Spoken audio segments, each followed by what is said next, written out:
నమస్తే. నేను విజయారెడ్డి. యెస్. మీకేం చూపిస్తున్నాను ఇక్కడ? మరికొద్ది క్షణాల్లో జీవన్ రెడ్డి రాజీనామా.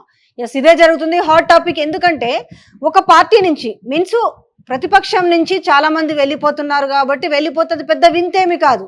అందుకే మనము చెప్పుకుంటాం కదా జర్నలిజంలో, మనిషిని కుక్క గరిస్తే వార్త కాదు, మనిషే వెళ్ళి కుక్కను గరిస్తే వార్త అన్నట్టుగా ఒకటి ఉంటుంది. ఆ రకంగా ఈరోజు జీవన్ రెడ్డి రాజీనామా అనేసరికి అందరు కూడా ఒక క్యూరియాసిటీ ఉంది. అవును, జీవన్ రెడ్డి రాజీనామా చేస్తున్నాడా? నిజంగానే ఆయనకి పొమ్మన లేక పొగేమన పెడుతున్నారా? అది కూడా జరుగుతుంది. ఎందుకంటే జీవన్ రెడ్డికి at a time Congress party back to back మంచి అవకాశాలే ఇచ్చింది. ఆయన కూడా సుదీర్ఘంగా ఇంచుమించు 45 సంవత్సరాల నుంచి పైబడి అక్కడే ఉన్నాడు. దాదాపుగా బై ఎలక్షన్స్ అనుకోండి, స్టేట్ ఎలక్షన్స్ అనుకోండి, ఒక 10కి సార్లు పైగా ఎమ్మెల్యేగా పోటీ చేసిన సందర్భం కూడా ఉంది. మొన్న చూసుకుంటే ఆయన ఎమ్మెల్సీగా ఉన్నప్పటికీ కూడా జగిత్యాల నుంచి ఆయనకు ఎమ్మెల్యేగా అవకాశం వచ్చింది. దాని తర్వాత ఆయనకు ఎంపీగా నిజామాబాద్ నుంచి అవకాశం వచ్చింది. కాకపోతే ఇప్పుడు ఏవైతే ఈ ఫిరాయింపులు ఉన్నాయో, ఫిరాయింపుల నుంచి మొట్టమొదటి ధిక్కార స్వరం వినిపించింది ఎవరయ్యా అంటే జీవన్ రెడ్డి వినిపిస్తున్నారు. ఇదొక్కటి మాత్రము ఆలోచించదగ్గ విషయం. ఎందుకు 64, ఇంతకు ముందు 64+1 మీన్స్ అని అంటే ఒకటి సిపిఐ సీట్ ఉంది, అనుబంధ సంస్థ వీళ్ళతో పాటు వాళ్ళు కొలాబరేట్ అయి ఉన్నారు, 65. ఇప్పుడు చూసుకుంటే ఇదొకటి కలిపితే ఎంత అవుతుంది? 66. మొన్న జరిగిన ఉప ఎన్నికల్లో సికింద్రాబాద్ కంటోన్మెంట్ చూసుకుంటే 66 సీట్లు ఉన్నప్పటికి కూడా ఎందుకు అంటే అక్కడ ఏదైతే రాహుల్ గాంధీ ఒక మేనిఫెస్టోలో పెట్టిండు కదా, అసలు ఆ విషయాన్ని మర్చిపోతున్నారా? రాహుల్ గాంధీకి విలువ ఇవ్వట్లేదా? అంటే రాహుల్ గాంధీకి ఒక మేనిఫెస్టో, ఇక్కడ రేవంత్ రెడ్డికి ఒక మేనిఫెస్టో అనే చందంగా మారిందనేసి జీవన్ రెడ్డి మాట్లాడుతున్న వైనం కనపడుతుంది. అసలు ఎందుకు చేర్చుకోవాలి? ఒకవేళ చేర్చుకున్నా కూడా ఇంతకాలం పోరాటం చేసింది ఎవరి మీద? కానీ అదే వ్యక్తి వస్తే గుట్టుడు చప్పుడు కాకుండా చేర్చుకోవడం ఏంది అనేసి ఆయన ఆవేదన వ్యక్తం చేస్తుండు.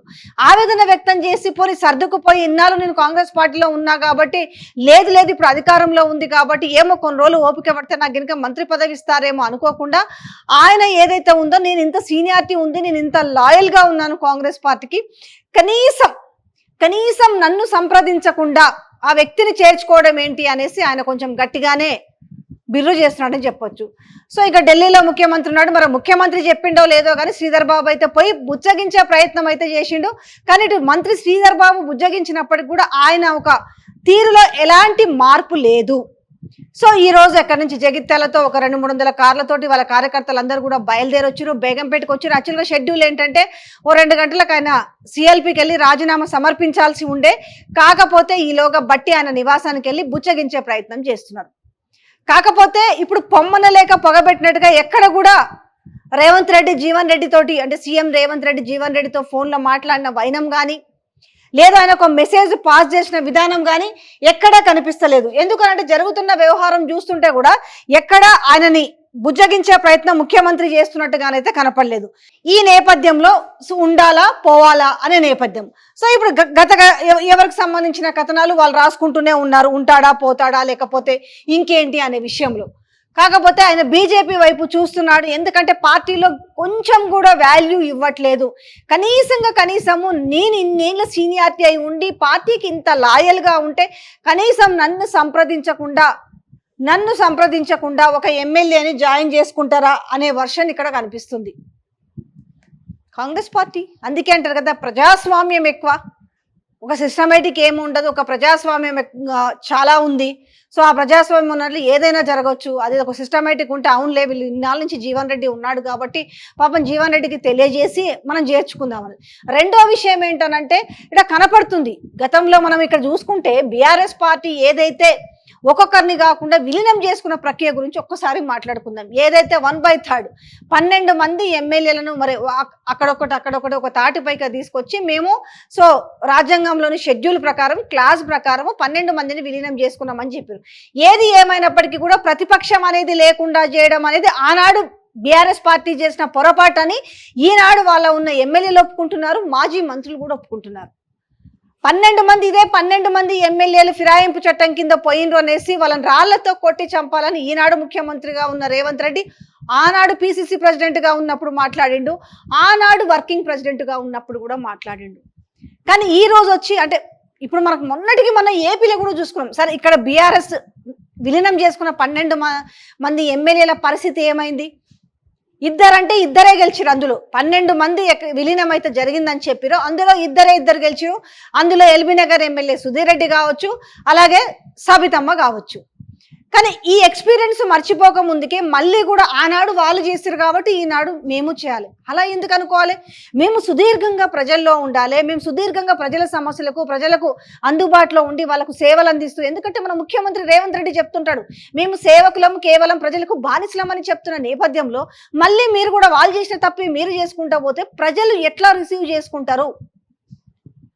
సో వీళ్ళకు ఇంకొక మాట మాట్లాడతారు, చిన్న చోటా మోటా కార్యకర్తలు అంటారు కదా, అంటే వాళ్ళు పడగొడతామని బెదిరిస్తున్నారు, వాళ్ళకి 39 మంది ఎమ్మెల్యేలు ఉన్నారు కాబట్టి అంటే బెదిరిస్తున్నారు కాబట్టి అందుకే మేము చేర్చుకుంటున్నాము అని చెప్తున్నారు. నిజంగానే మీరు చేర్చుకోకుండా అటు బీఆర్ఎస్ కావచ్చు, ఇటు బీజేపీ కావచ్చు, రేపు నిజంగానే మీరు అన్నట్టుగా ఒకవేళగా మాట్లాడదాం, కుట్రలవన్నీ నిజంగా ప్రభుత్వాన్ని పడగొడితే జనాలు ఊకుంటారా? తెలంగాణ ప్రజలు అప్పుడు కాంగ్రెస్ పార్టీ వైపే ఉంటారు కదా. మరీ గింత అన్యాయమా? వాళ్ళకు మెజార్టీ వచ్చింది కదా, ఆ మెజార్టీ ప్రకారం ఉంచకుండా మంచిగా చేస్తుంది కదా, పరిపాలన బాగా చేస్తున్నప్పుడు ఎందుకు కూలదొయ్యాలి అనేసి తెలంగాణ ప్రజలు కావచ్చు, తెలంగాణ ఉద్యమకారులు కావచ్చు, మేధావి వర్గాలు ఊరుకుంటారా? అప్పటికే వాళ్ళకు సైన్స్ ఇస్తూనే ఉన్నారు కదా, మేము ప్రభుత్వాన్ని పడగొడితే ఊరుకుంటాం అనేసి. అయినప్పటికీ కూడా ఎందుకు ఇంత ఇన్సెక్యూర్? ఆల్రెడీ సుప్రీంకోర్టు చెప్పింది ఏ రకంగా ఉంటుంది. ఒక్కొక్కరుగా జాయిన్ అవుతే వాళ్ళు 3 నెలల తర్వాత ఎలాంటి నిర్ణయాలు ఉండబోతున్నాయి, వీళ్ళు కూడా బీఆర్ఎస్ సుప్రీంకోర్టు పోతున్నారు కాబట్టి. కానీ ఒక్కటైతే ఇందులో మాట్లాడుకోవాల్సిన అంశం ఏంటంటే, వాళ్ళు చేసిందే వీళ్ళు చేస్తాం అనుకున్నప్పుడు మాత్రం సో ఇప్పుడు పాలన గాలి కొదిలేసి మేము మాత్రము రాజకీయ వ్యక్తిగత కక్షలు తీర్చుకోవడానికి మాత్రమే ఉన్నట్టుగా ఉంది ఈ పరిస్థితి అనే చందంగా కనబడుతుంది. మనం ఏపీలో చూసినాం కదా ఎట్లయిందో. ఆనాడు టీడీపీలో జగన్మోహన్ రెడ్డి ఆల్మోస్ట్ 64 ఎంతో సీట్లు 61 గెలిస్తే ఒక 23 మందినో ఎంతో మిగిల్చినారు అనుకుంటా, చేర్చుకున్నారు. అప్పుడు ఏమైంది? 2018లో అదే 23 సీట్లు చంద్రబాబుకి వచ్చిన పరిస్థితి చూసినాం. దాని తర్వాత వ్యక్తిగత కక్షలతోటి వాళ్ళదేదో ప్రజాభవన్ గులగొట్టారనేసి సో ఈయన 151 సీట్లతోటి తిరిగి ఇంక అయిపోయింది టీడీపీ పని అనుకున్న 151 మంది వచ్చారు. 151 మంది వచ్చిన తర్వాత ఏం చేసి కూలగొట్టడం షురూ చేసిరు. ఎందుకు? పర్మిషన్ లేకుండా భవనాలు కట్టిరు అనేసి వెనక ముందు ఆలోచించకుండా కూర్చురు. దాని తర్వాత అమరావతి ఇచ్చుకోటి కర్ణుడి సావుకి 1,00,000 కారణాలు తెలిసి చేసుకున్న ఫలితాలు ఏ విధంగా ఉంటాయి, ఒక సెల్ఫ్ గోల్ ఏ విధంగా ఉంటుంది అనేసి ఇప్పుడు ఈరోజు మళ్ళీ 5 సంవత్సరాల చక్రం తిరిగిన తర్వాత ఏమైంది? వీళ్ళు 11కు పరిమితమైన నేపథ్యం కనిపిస్తుంది. అంటే ప్రజలు ఎలా ఈడ్చి కొడతారు అనడానికి మనం ఏపీ ఉదాహరణగానే చూసినాం. వాళ్ళు గులగొట్టారు కాబట్టి మేము ఈరోజు గులగొడతాం. కానీ ఉన్న భవనాల్ని ఏ రకంగానైనా మేము వాటిని సద్వినియోగపరిచి ప్రజలకు లబ్ధి చేకూర్చేలా చేస్తామని ఆలోచించాలి. నేను ఎందుకు చెప్తున్నానంటే ఏం జరగబోతుంది, ప్రజలు ప్రతిదీ కూడా క్షుణ్ణంగా గమనిస్తారు కదా. రేపు ఈడ కూడా మేము ఎట్లాగొట్లాగా అబద్ధాలు చెప్పో లేకపోతే నిజాలు చెప్పో మేమేమో చేస్తామని ప్రజలని పాపం ఆశ పెట్టి ఊరించుకుంటూ అధికారంలోకి వచ్చిరే ఇవాళ అనుభవిస్తున్నారు ప్రజలు కూడా. కానీ ఆ ప్రభుత్వం మీద అంటే టీఆర్ఎస్ అండ్ బీఆర్ఎస్ ప్రభుత్వం మీద 10 సంవత్సరాలలో వ్యతిరేకత వస్తే ఈ ప్రభుత్వం మీద 6 నెలల్లోనే వ్యతిరేకత వచ్చిన వైనం కనపడుతుండే. ఇట్లాంటి నేపథ్యంలో ఇలాంటి పనులు చేయడం వల్ల పార్టీకి నష్టం వాటిల్లకపోవచ్చు, ముఖ్యమంత్రి సీటుకు భంగం వాటిల్లకపోవచ్చు, కానీ ప్రజల మైండ్లో మాత్రం అలాగే కూరుకుపోద్ది కదా. మీ పార్టీ నుంచి, మీ కాంగ్రెస్ పార్టీ నుంచి ఒక సీనియర్ లీడర్ వచ్చి బయటకు వచ్చి తన ఆవేదన వ్యక్తం చేస్తుంటే ప్రజలు ఇది గమనించకుండా ఎట్లుంటారు?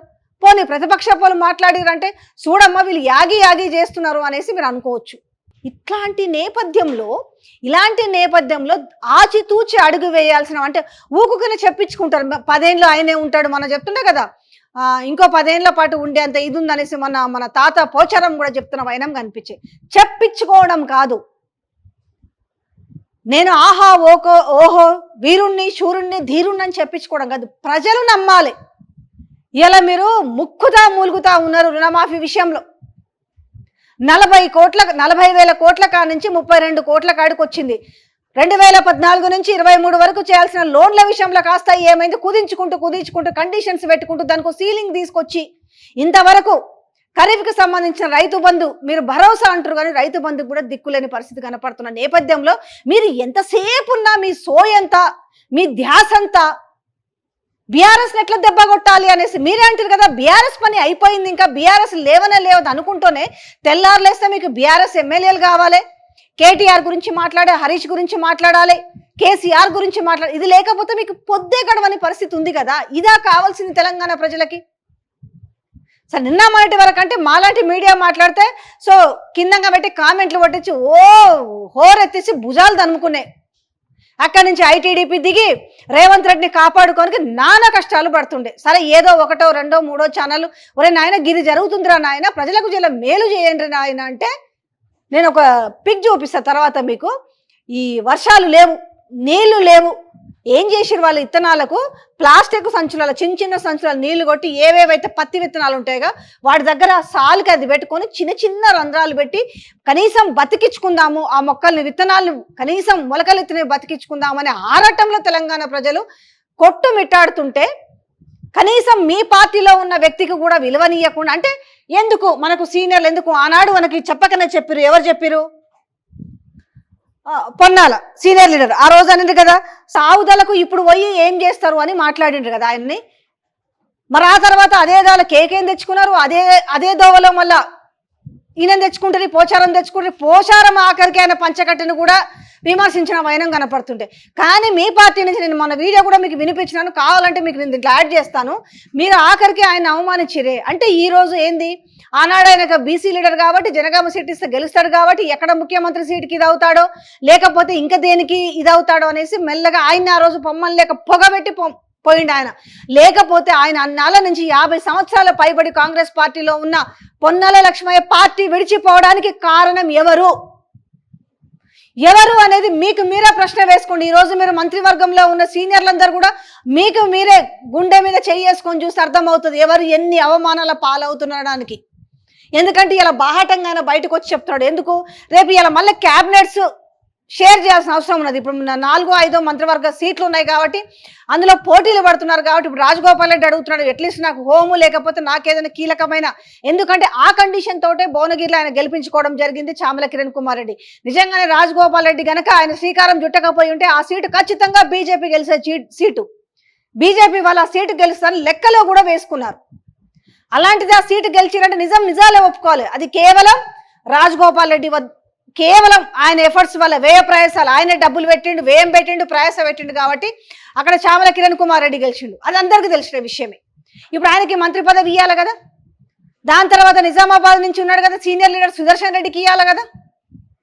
సో ఇక్కడ నుంచి పోయిన పెద్ద ఆయన మరి ఆయన ఏజ్ గౌరవించి మరి ఆయనకి ఏదో అన్కండిషనల్గా ఎవరు పార్టీలో చేరారు, అన్కండిషనల్గా ఎవడు చేరు. బయటికి మాత్రం నేను జస్ట్ నా నియోజకవర్గ డెవలప్మెంట్ కోసం అని అంటారు. ఎవరు ఏ పార్టీలో చేరినా కూడా ఎప్పుడు అన్కండిషనల్గా జాయిన్ అవ్వరు, కండిషనల్గానే జాయిన్ అవుతారు. సో ఇప్పుడు పోచారం శ్రీనివాసరెడ్డికి ఏదో ఒక దాంట్లో పెట్టాలి కదా క్యాబినెట్లో. దాని తర్వాత కడియం శ్రీహరిని, ఎందుకంటే అక్కడ ఉన్న మేజర్ వికెట్స్ వీళ్ళందరూ ఒక్కొక్కరు చేసి అసలు బీఆర్ఎస్ ఉనికి లేకుండా చేయాలనుకున్న నేపథ్యంలో ఇద్దరిని పెద్దోళ్ళని తెచ్చి చేసుకున్నారు కదా. సో ఇప్పుడు కడియంకి ఇవ్వాలి కదా. సో దాని తర్వాత మళ్ళీ బీసీల నుంచి ఒకరికి ఇవ్వాలి. ఇట్లా ఇప్పుడు సామాజిక వర్గాల బేస్ చేసుకుని దాంతో పాటుగా ఏమంటుంది, ఎందుకంటే దీనికి ఎమ్మెల్సీ పీరియడ్ కూడా ఉంది కాబట్టి ఇంకో రెండు నెలల్లో ఐ థింక్ ఇది సెప్టెంబర్ వరకు ఉంది. సో కాబట్టి ఈయనను కూడా మంత్రివర్గంలో తీసుకోవాలి, ఎందుకంటే ఈయన కూడా సీనియర్ లాయల్గా ఉన్నాడు. సో కాంగ్రెస్ పార్టీ కోసం కొట్లాంటి కాబట్టి.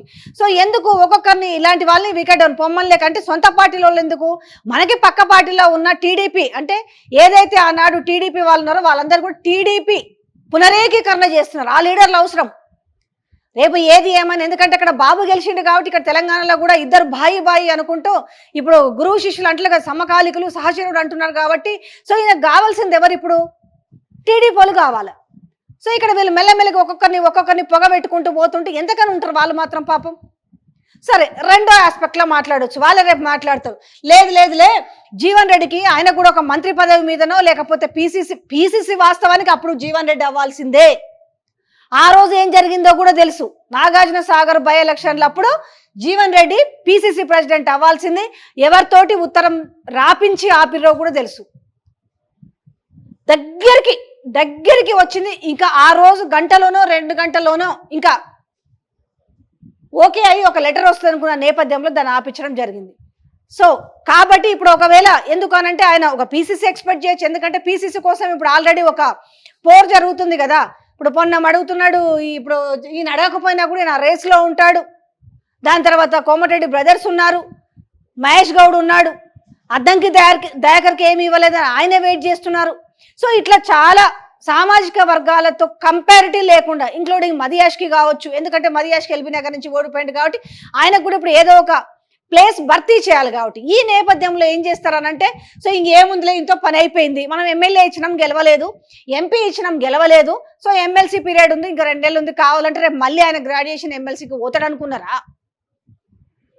మరి లెక్క ఏందో తెలియదు, నువ్వు ఉంటే ఉండు పోతే పో అనే పరిస్థితిలోనే ఈరోజు పొగబెట్టిరు. పాపం ఆయన కార్యకర్తలు వచ్చి వాళ్ళేమంటారు కదా, ఎందుకు ఈ పార్టీలో ఉండు, ఈ పెద్ద మనిషికి కొంచెం కూడా గౌరవం ఇవ్వనప్పుడు, రెస్పెక్ట్ ఇవ్వనప్పుడు ఎందుకు ఉండాలి ఆయన అనేసి మాట్లాడుతారు. కాకపోతే మరి ఇన్నాళ్ళ నుంచి కాంగ్రెస్ పార్టీలో ఉన్న వ్యక్తి మరి ఉంటాడా పోతాడా, వాళ్ళేమో పోతే వాళ్ళందరూ అనట్లేదు, కానీ రేవంత్ రెడ్డి వైఖరి చూస్తుంటే ఆ విధంగా ఉందనేసి మనకు గట్టిగా అందుతున్న సమాచారం.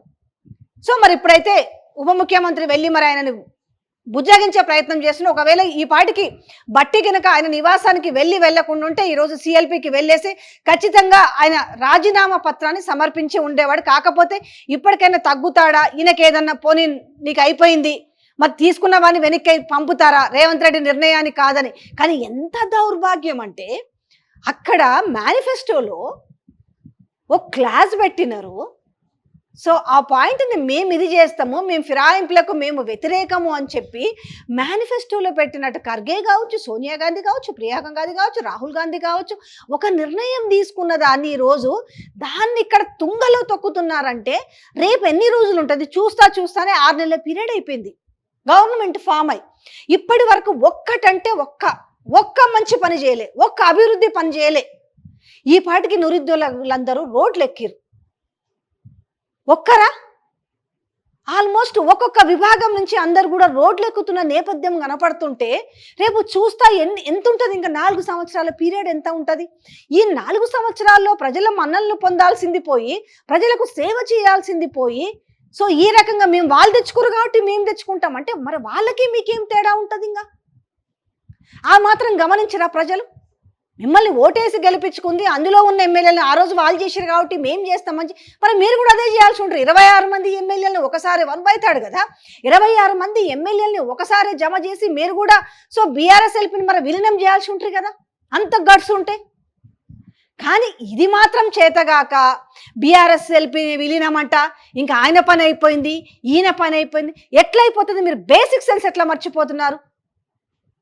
ఉమ్మడి ఆంధ్రప్రదేశ్లో ఉన్నప్పుడు ఒకసారి ఉమ్మడి ఆంధ్రప్రదేశ్లో 292 సీట్లకు గాను 20 సీట్లకు పరిమితమైంది ఒకసారి కాంగ్రెస్ పార్టీ. ఈ విషయాన్ని ఎట్లా మర్చిపోయారు? మళ్ళీ ఆ తర్వాత అధికారంలోకి వచ్చారు కదా. ఒక్కసారి మనం తమిళనాడు గురించే మాట్లాడుకుందాం. జయలలిత వర్సెస్ కరుణానిధి ఏ విధంగా జరిగిందో మీరంతా మర్చిపోయినరా? జయలలిత అధికారంలోకి వచ్చినప్పుడు జస్ట్ 7 సీట్లకే కరుణానిధి పరిమితం అయిపోయిన విషయం మర్చిపోయిరా? మళ్ళీ కరుణానిధి అధికారంలోకి వచ్చినప్పుడు జయలలిత 4 సీట్లకు వచ్చింది. అంటే పడిపోయినంత మాత్రాన్ని అలాగే ఉంటుందా? తొక్కేస్తారా? లేకుండా ఉంటారా? అంటే లాజిక్ని మర్చిపోతున్నారా? బేసిక్ సెన్స్ని మర్చిపోతున్నారా? ప్రజలు మేము ఏం చెప్పినా వింటారనుకుంటున్నారా?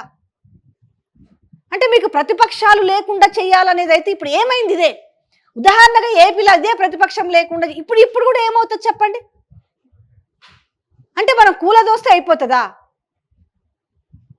ఇవన్నీ ఇది ఎందుకు మర్చిపోతున్నారు అంటే రేవంత్ రెడ్డి అనే వ్యక్తి కూడా కాస్త తెలివిగా వ్యవహరిస్తారు అనుకుంటున్నాం, కానీ మళ్ళీ ఎవరు సలహాలు ఇస్తున్నారో కానీ అదే అన్ని వేళలా మనం తీసుకున్న నిర్ణయాలు పనికిరావు అన్నట్టుగా ఇప్పుడు తీసుకున్న నిర్ణయం కూడా ఎక్కడ ఏ రకంగా బెడిసి కొడుతుంది అనడానికి ఇప్పుడు జీవన్ రెడ్డి చేస్తున్న తిరుగుబాటే ఒక నిదర్శనం.